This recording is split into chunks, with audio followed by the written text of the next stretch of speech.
Welcome, settle in. Picture Charleston in 1841. Cobblestones shining after rain, masts crowding the harbor, the smell of rice and salt in the air.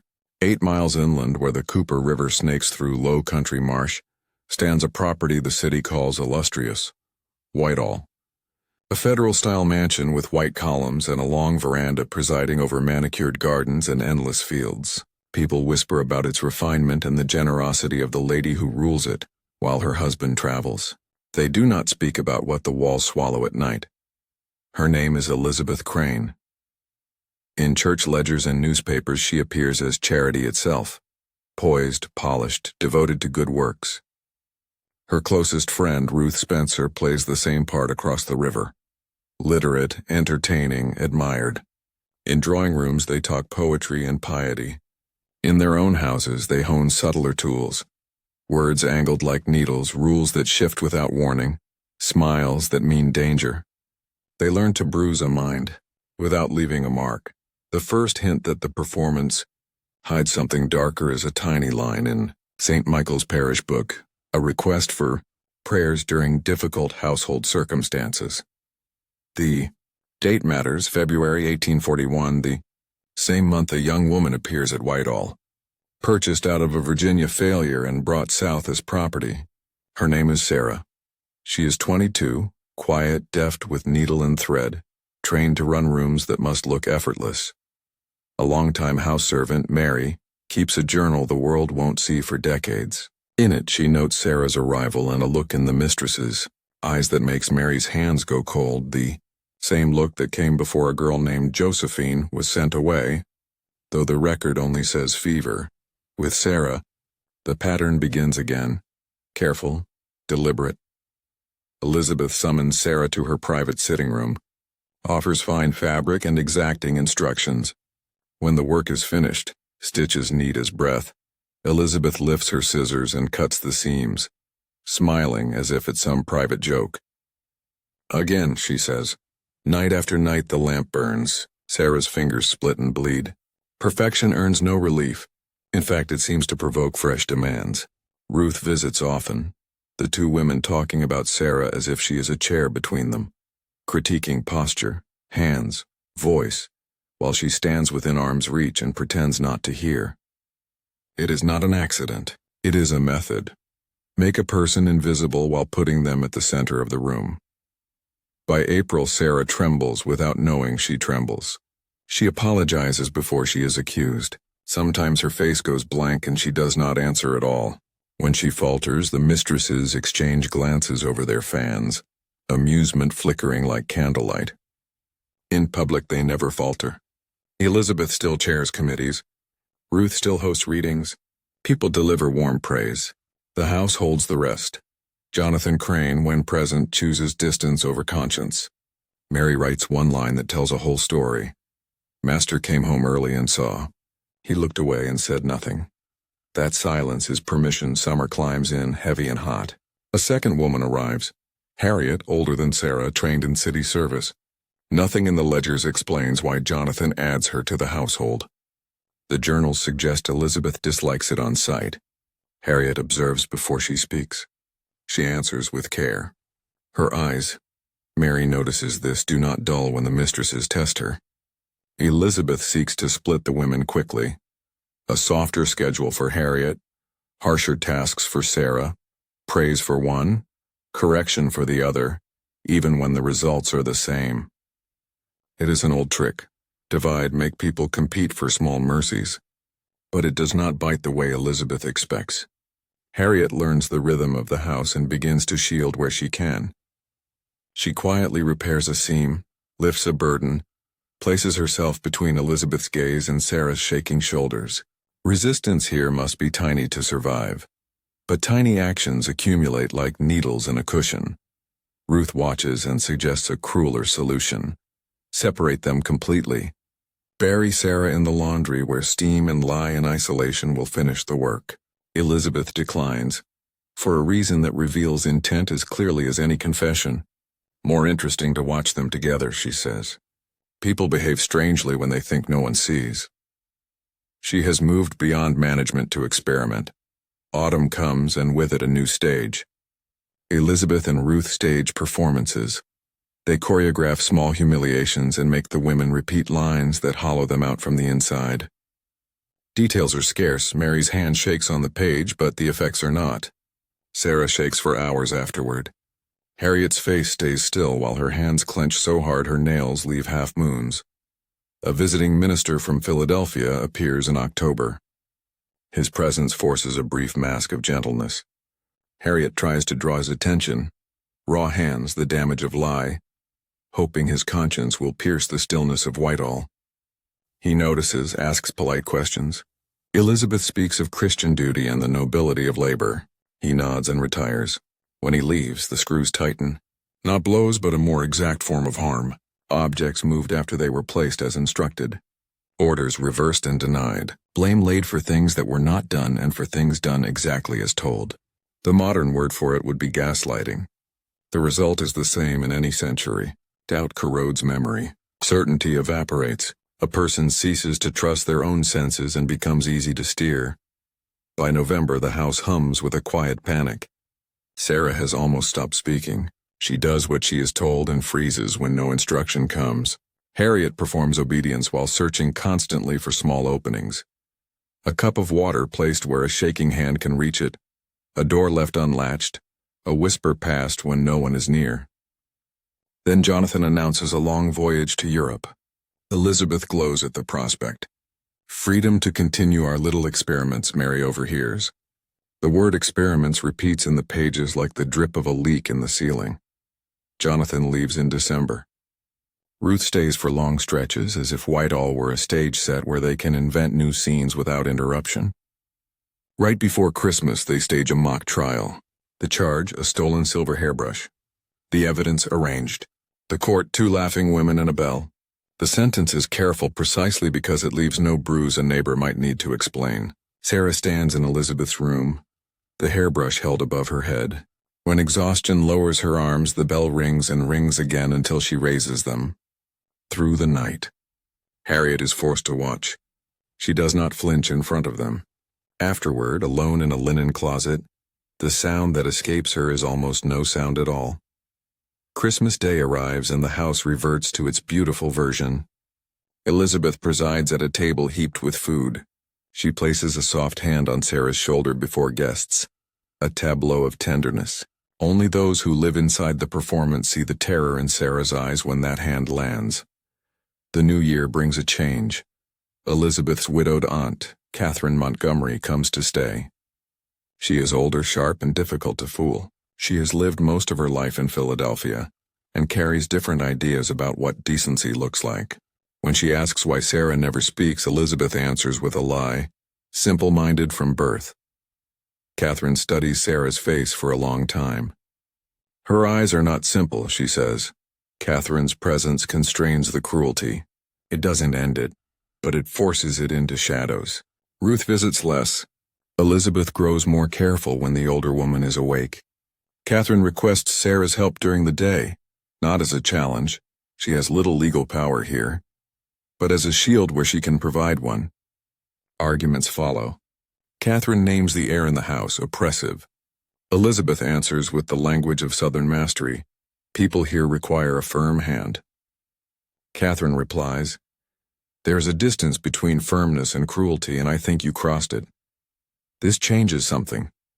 Harriet senses it and begins to place more truth in Catherine's path, carefully without direct accusation. Late winter, Catherine falls ill. The cold deepens into pneumonia.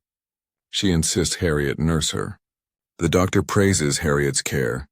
Praise from a reputable man agitates Elizabeth. It acknowledges a competence that does not pass through her.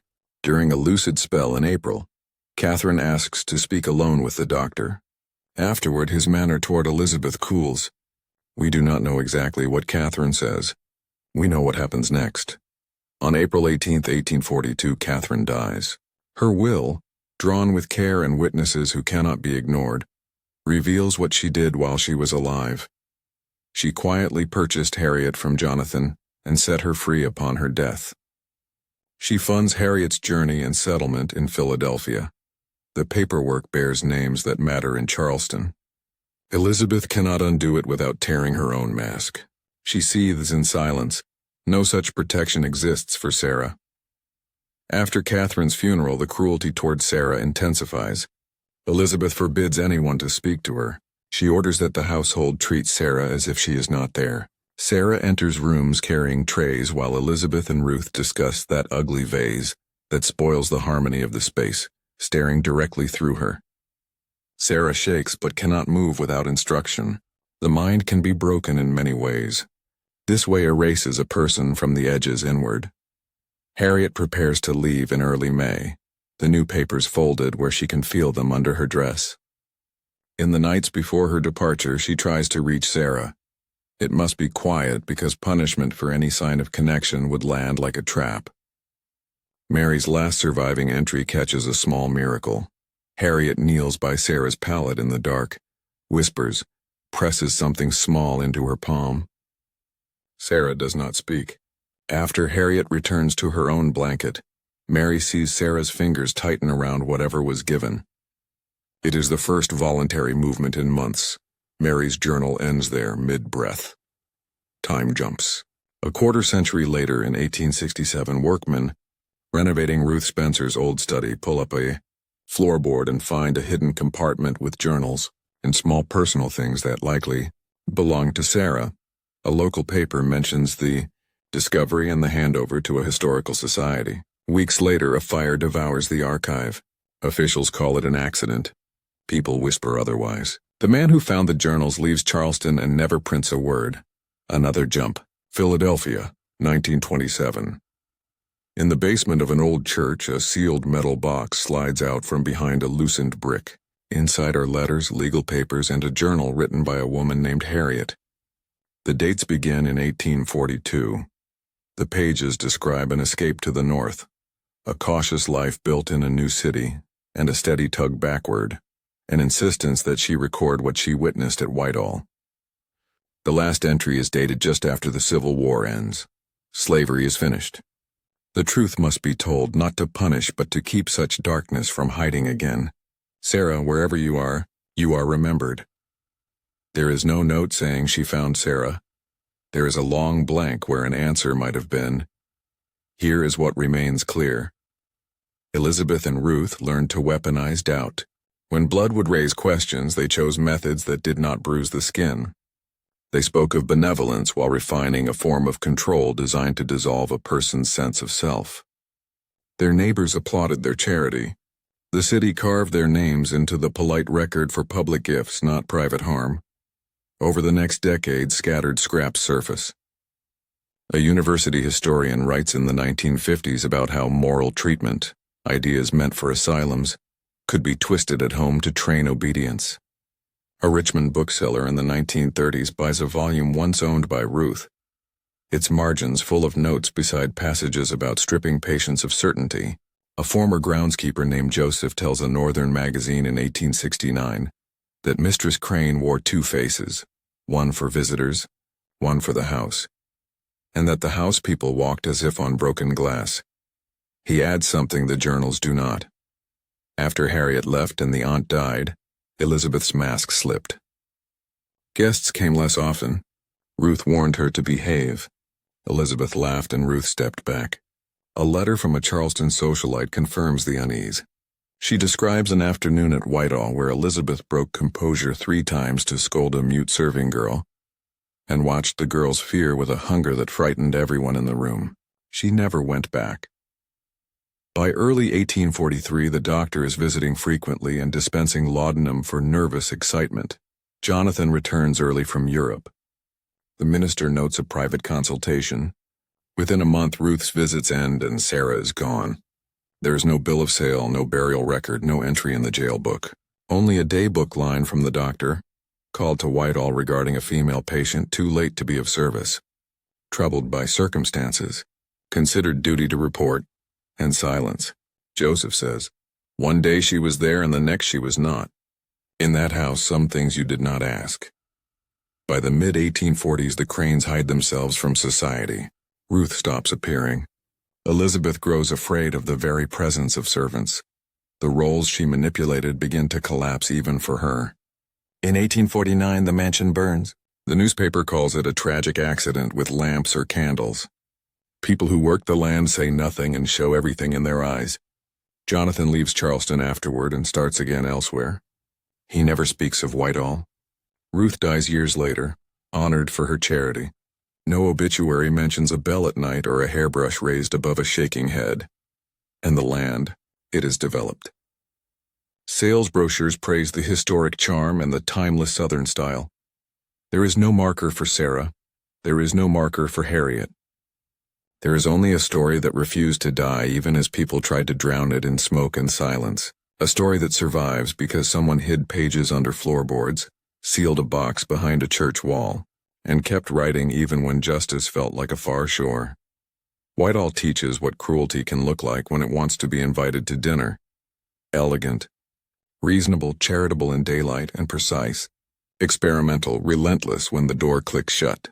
It also shows the shape of survival under that weight. The practiced stillness, the tiny acts of care, the quiet transfer of an unnamed object into a shaking hand, the stubborn conviction that truth, denied a stage, will find a crack in the wall. Now breathe. Hold that image of the hand closing at last, a pulse of will in a body trained to freeze. The story is not finished.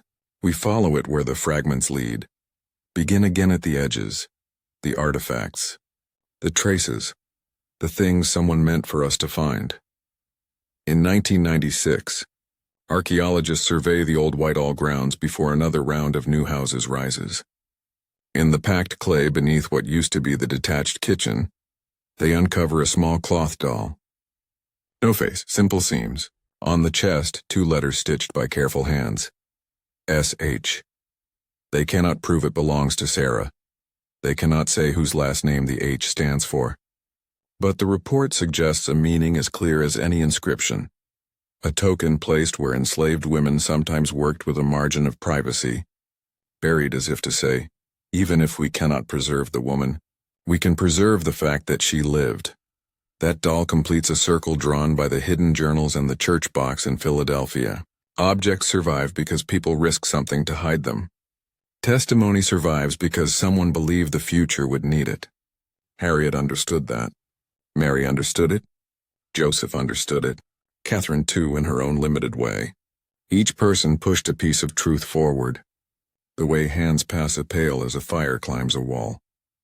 From their pieces, a fuller picture emerges, not just of Whiteall, but of a system that prized the performance of civility alongside the practice of domination.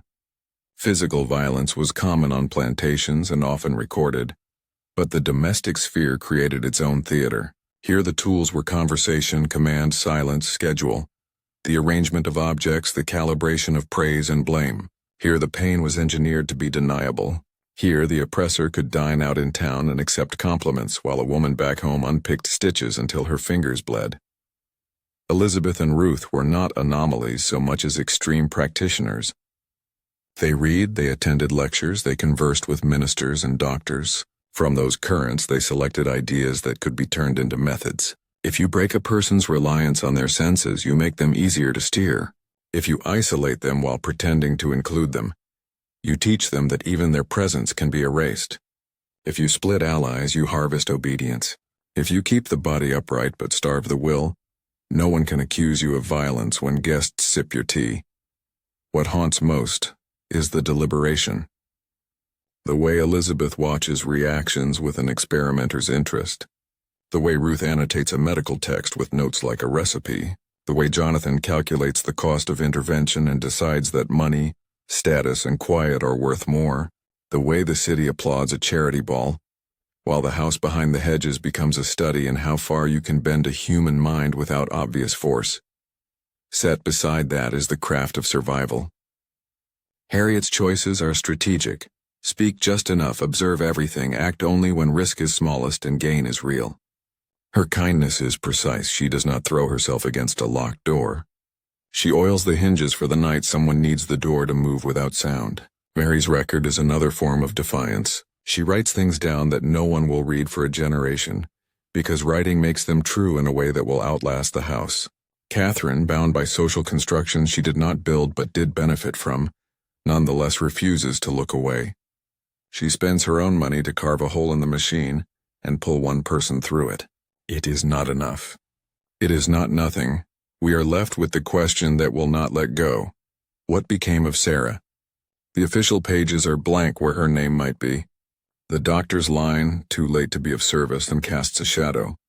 Joseph's sentence, some things were better not to know, deepens it. The doll with the stitched initials is a small light inside that darkness. It suggests that someone remembered, someone who knew that monuments would not be built, tucked memory into cloth and was brave enough to bury it shallow. If Harriet had found her after the war, we would have the record. Harriet kept records. That last entry in 1865 addresses Sarah directly, not as a person reunited, but as someone spoken to across distance. It is grief, and it is testimony, and it is a vow.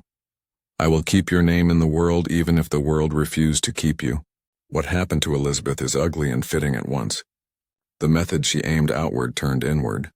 Controlling every gaze makes you feel constantly watched. Teaching a house to behave like a stage makes you forget which face to wear. The doctor supplies laudanum to quiet the chaos, but the chaos lives in the architecture now. When the fire comes, however it comes, she cannot escape. Newspapermen call it misfortune. People who scrubbed those floors share looks that say more than any paragraph. Past and present wrestle over the site. The modern development sells a dream. Porches draped in wisteria, a storybook past made comfortable. Brochures do not mention bells ringing in the night. They do not mention experiments. They do not mention the finest work of a seamstress cut apart and cut again because cruelty enjoys precision. They do not mention a woman forced to hold a brush above her head until trembling becomes the only language her body speaks. They do not mention a goodbye whispered in the dark, a small object pressed into a palm, fingers finally closing. But memory works under floors and behind bricks. Memory lives in the way a sentence from a servant's journal harmonizes with a letter from a socialite who thinks she is writing about something else. It lives in a scholar's footnote that connects a lecture on managing nervous dispositions to two names in a newspaper society column. It lives in a box that slid out of a church wall at exactly the right century, bearing manumission papers signed with the ink of courage. So how to tell this story now? Without theatrics, without romantic fog, in the same calm voice Mary used, the same careful voice Harriet used when she set her pen on the page in 1842 and decided the world to come would need an honest account. Tell it plainly. Two respected women in Charleston used language, ritual, and social power to dismantle the minds of the women they enslaved. Their peers praised them. Their husbands allowed it. Their church counted their donations. Their city printed their names for acts of public kindness while their private cruelty specialized and improved. Also, tell it plainly. In that house, perseverance took the shape of small actions. A seam finished for someone who could not hold the needle any longer. A tray set down so a shaking hand did not drop it. A glance that said, "I see you," when every rule in the room forbade you to say it aloud. A wealthy aunt who could not end the system but could alter one life with ink and witnesses. A door left slightly open. A journal hidden. A doll buried. History rarely arrives whole. It tends to surface in fragments that demand work. Here we have enough to know the shape and weight of what happened. Enough to understand the human mechanics of harm. Enough to learn how a society can decorate its violence with elegance and call it order. We also have enough to feel the tug of responsibility. If a woman in 1865 wrote, "The truth cannot stay buried forever," then part of the truth is this. Telling it is an act. Listening is an act. Refusing to let the public record be the only record is an act. Think of Ruth's annotated margins and how knowledge itself can be bent. Then think of Mary's quiet ledger and how knowledge can be salvaged. Think of Elizabeth's bell and how sound can turn a person into a mechanism. Then think of the whispered goodbye and how sound can knit a person back together, even for an instant. Think of the white columns and the glossy brochures. And then think of a faceless cloth figure under a kitchen floor with two stitched letters that together make a promise. Someone was here. We do not know Sarah's last hour. We know that for months people trained her not to speak and taught the house to act as if she did not exist. We know one night her hand closed around a small gift. We know that closing was a choice that began at the exact place where choice had been stripped away. Hold on to that. Not because it balances the scales, it doesn't, but because it answers the story's most important question. Did anything survive in her that was hers? Yes, a hand closing is an answer. This is not a tale to shock and move on from. It's a ledger of methods.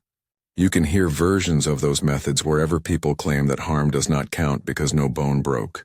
Wherever authority praises itself while insisting that those beneath it are lucky to be near its goodness. Wherever rules change by the day, so that obedience becomes guesswork, and guesswork becomes fear. Recognizing the pattern is part of the promise Harriet made when she wrote about Whiteall. Recognition is a kind of inheritance. So take this account as it is meant. A story to carry in your mouth and your memory, steady and human, free of theatrics, full of names. Whiteall stood. Elizabeth and Ruth refined cruelty to the point of elegance. Jonathan looked away. Catherine spent her money on one true act. Joseph watched from the grounds and found words when someone finally asked. Mary wrote the thing down while the lamp smoked and no one knew her name. Harriet crossed a border, built a life, sealed a box behind a church wall and kept her vow to tell the truth. And Sarah, we speak her even though the record does not. We speak her because absence is a kind of theft and memory is one way to steal something back. We speak her because of a doll under a floor, because of a doctor's troubled line, because of a hand that closed in the dark. We speak her because the story wanted to erase her. And the way you unmake erasure is by saying the name it swallowed. This, then, is the lesson Whiteall leaves on our table. Power will always prefer a version of history that flatters it. If we are to live honestly, we must learn to listen for what the official pages omit and treat the hidden scraps as gospel. When we do, the past steps out of its costume. The room becomes clearer. The sound of the bell stops. Silence, real silence, not the enforced kind, arrives. And through that quiet, Harriet's last lines cross a century to reach us. The truth will not stay buried. If given a crack, it climbs toward light. Our job is simple and difficult. Keep the crack open. Keep the light on. Keep telling the story so that the next time someone tries to turn kindness into a mask for harm, we recognize the mask and refuse to applaud. You have reached the end. Not the end of everything that happened at Whiteall, which can never be fully known, but the end of what can be told with the fragments we have and the care they deserve. Carry it with you, say the names. Refuse the pretty version. Remember the hand that closed.